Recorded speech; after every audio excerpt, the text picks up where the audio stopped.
Започваме с раздела цели изрази и първия урок, който е едночлен, нормален вид на едночлен, събиране и изваждане на подобни едночлени. Сега, първа задача. Не е едночлен изразът. Нека да погледнем определението, за да разберем какво всъщност е едночлен.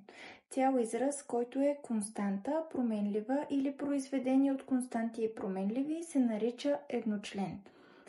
Нека първо да го обясним. Какво е константа? Константата е нещо, което не се променя. Константите са числата. Какво е променлива? Променлива е пък нещо, което се променя, зад което могат да стоят различни стойности. Пример, x, y, z, t. X може да бъде 2, може да бъде минус 5, може да бъде 12, много добре го знаете.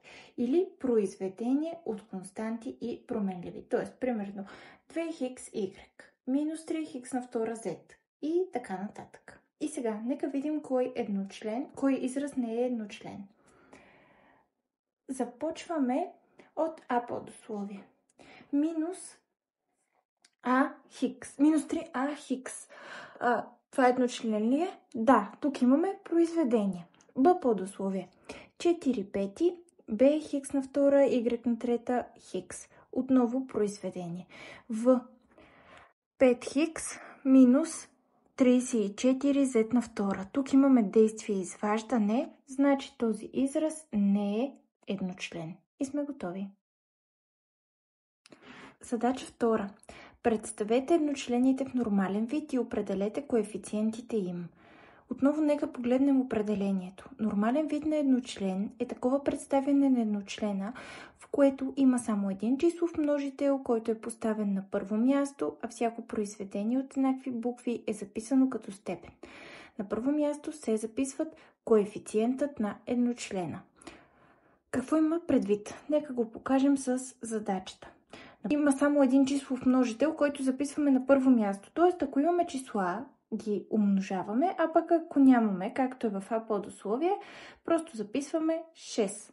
След това редим буквичките по азбучен ред. Хикс става на четвърта по хикс, което прави хикс на 5. Z. Коефициентът е числото, което седи отпред, т.е. коефициентът за нас е 6.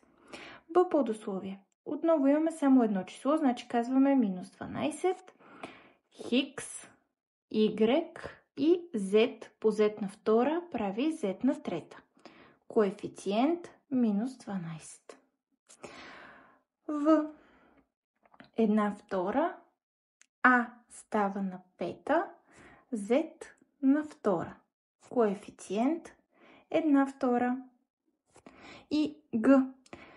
Втората степен убива минуса.